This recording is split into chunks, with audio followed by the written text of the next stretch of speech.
Okay, this is where I'm going to do chapter 9 in a nutshell.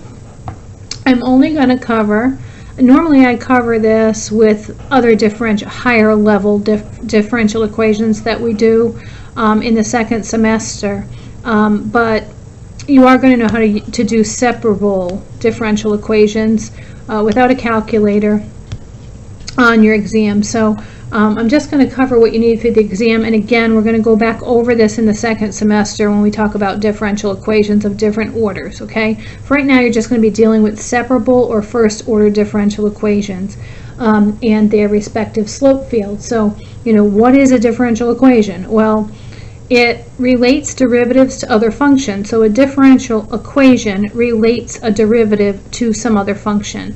And some examples of differential equations, this is just taken from your book because I wanted something quick. Y prime or dy dx is equal to 0, y prime is equal to y. This is where a derivative is equal to itself. What derivative that you know of is equal to itself? E to the x, right?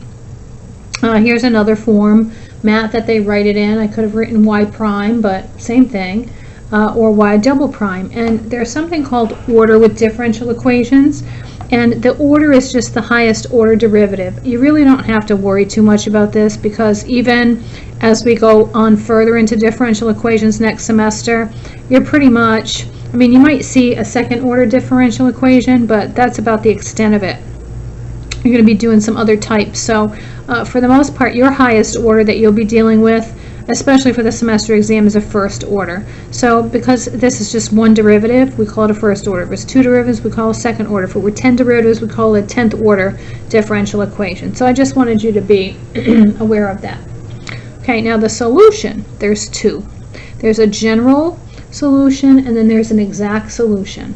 So oftentimes you're going to have to solve the differential equation, and what you're going to get is that the solution is any function that satisfies the differential equation. So when you find all possible solutions, it's called the general solution, and when you're given an initial condition like y of 3 is equal to 5, then that allows you to find the plus c and find the exact solution. So in order to find an exact solution, you're going to need an initial condition. And again, it's going to be super simple, you'll see. So the idea is that you're going to write down whatever differential equation they give you. Okay, you're going to separate the variables. Okay, so that's why it's called separable. I didn't write that, but then we're going to separate the variables, the vars. Okay. So in other words, you're going to get the y's and the dy's on one side and the x's and the dx's on the other side. And after you do that, then you're going to integrate both sides. You're going to find the antiderivative, so indefinite integral on both sides, and you're going to solve for y. Okay, so separate the variables, integrate both sides, solve for y. So here's a nice little example. So I'm just using one of the ones from the list that I showed you above, a first order differential equation. And I told you a minute ago, this means the derivative has a function equal to itself. And I said what function has its own derivative, and we know that that's e to the x. So let's see if we get e to the x. So y prime is the same as dy dx, so you're going to need to write it like that. dy dx is equal to y. And the reason why you want to write it like that is because I said a minute ago you're going to get the y dy's on one side and the x dx's on the other. So you're going to treat this like a little fraction, right? I would multiply both sides by dx to get the dx over. So to move the y over by the dy's, I divided both sides by 1 over y. 1 over y dy, and then I'm multiplying both sides by dx. Okay, so I've separated the variables. At this point, you're going to integrate both sides. So 1 over y dy is equal to, forget about this e here for a second, forget about the e's, is equal to the natural log absolute value of y is equal to the antiderivative dx is x plus c.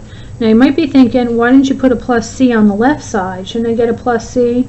Yes, but a constant plus a constant minus a constant times another constant, a constant divided by another constant is still a constant.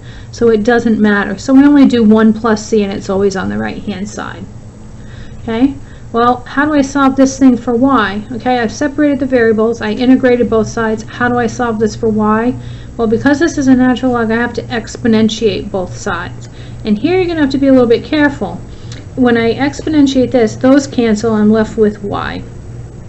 Okay, over here, these are both exponents. I'm raising this whole thing to the e power. So this is e to the x plus c as an exponent. So I have to use the rules of exponents here. That gives me e to the x times e to the c, right? And what you do to the side for your greater is you say let a equal e to the c, because this is just a number, it's a constant, okay? So let a equal e to the c, and then replace that. And we generally put the a out front, but you could have written e to the x times a if you wanted to. I just put it in front because it's proper etiquette. And guess what? Our function is e to the x. And that's the general solution. If I had more information that I could plug in to find a, then I could find the exact solution. Okay, now you have this program on your calculator. Oopsie daisy. Called, let me get out of there. Program slope field 3. Okay, because these differential equations generate these things called slope fields, and all slope fields are little tangent lines that start to form a pattern of the original function. Okay, so if I press that and press enter, it says enter dy dx. So I'm going to go there first. I need to enter the function first. So my function is just going to be y, and I'm going to do alpha y. Okay, and press enter. And now I want to draw the field. So if I draw this slope field, I'm expecting it to look like the graph of e to the x. It doesn't look so much like it. If you start to see here, so this is an asymptote here, you see how it's going up. Now remember, every function comes from a family of functions. So there's e to the x, right, which is this one here. There's e to the x plus 1, which is a vertical shift up, e to the x plus 2, e to the x plus 3, right? Or e to the x minus 1, e to the x minus 2. So there's a family of functions. Same is true with a parabola, right? I could have, let me write it over here. I could have, you know, x squared. I could have x squared plus 1, x squared plus 2, x squared minus 1, x squared minus 2. So I have this infinite number of family of functions. Same with e to the x. You know, it depends. Is it just e to the x that goes through the point 0, 1? Is it e to the x plus 1, plus 2, minus 1, minus 2? So right now I have a general solution. The function's e to the x. The function that satisfies this differential equation is e to the x. The thing is, I don't know exactly which one of these it is. But if I had some more information, I could find it. Okay? And by the way, if I changed my window around, you would see the function e to the x more vividly on that. Okay? So these are the slope fields, and what these are representing is, again, you know, if I'm talking about e to the x, I'll just use this curve here as e to the x. It's representing these little tangent lines at different points along the curve. And those tangent lines are sort of guiding the direction of the function, so you can kind of make out what the function is. Okay? Here's another one. Y prime is equal to that thing, and ooh, look, they're telling me, this is from the book also, y of 0 is equal to 1. So this is called an initial condition.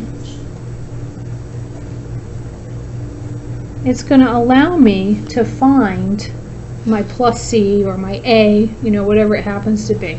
So step number 1, rewrite this as dy dx. Step number 2, separate the variables. Well, you know, there are no y's over here to bring over here, so I just need to move dx over here. So that's what I did, right?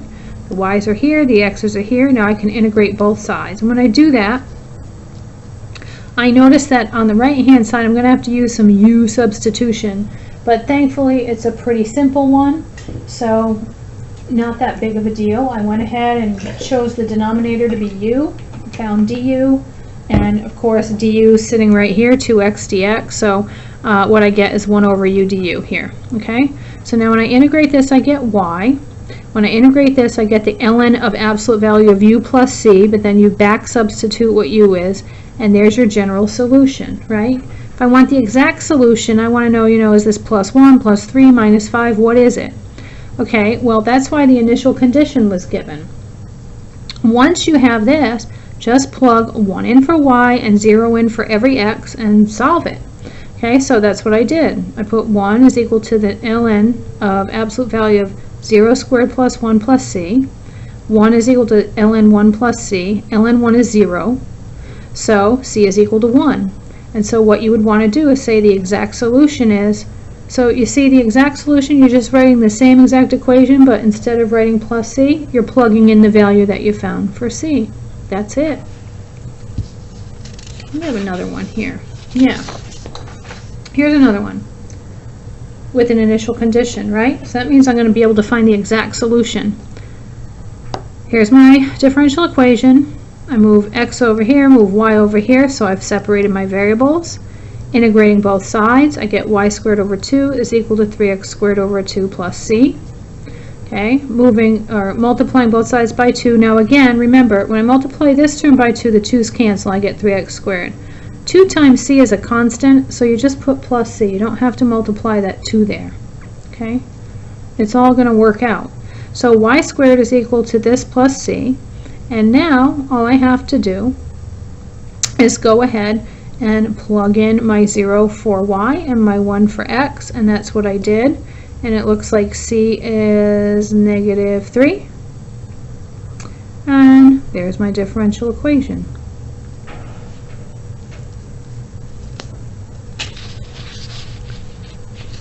Let's do another one.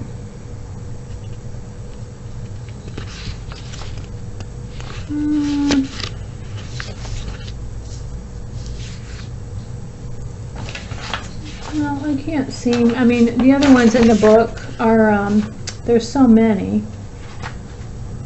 By the way, you're going to see Euler's method in there. You do not need to know Euler's method this semester, so 9.3, you would just skip it if you happen to be studying along.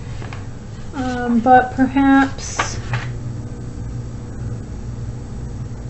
I don't know. Here's one here. Y prime is equal to x plus, oh wait, I can't do that one. I don't want to do any with a plus because, so how about 2x over y? And y of 1 equals to 2. So very similar to this one. So I get y dy is equal to 2x dx. If I integrate both sides now, I'm going to have y squared over 2 is equal to x squared plus c. Multiplying through by 2, I get y squared is equal to 2x squared plus c. And now if I plug in 2 here, I get 4 is equal to 2 times 1 plus c. So it looks like c is equal to 2. So the final version would be that, y squared is equal to 2x squared plus 2. Very simple. Okay? Separate the variables, integrate both sides, stop here. Well, I mean, you wouldn't stop here, but you'd stop here. You'd stop at this point here for the general solution. And you'd go a little bit further if you were given an initial condition to find the exact solution. Okay? I would say, study this problem really good right here. Study how to do that problem. This is a typical classical problem. So I would say to study that one for sure. Know how to do this exact problem right here, and you'll be golden on the exam when it comes to, you're going to have maybe one differential equation on the test. That's it. Okay? And it's not going to be anything difficult because it can't be at this point. Okay? So anyway, let me know if you have any questions.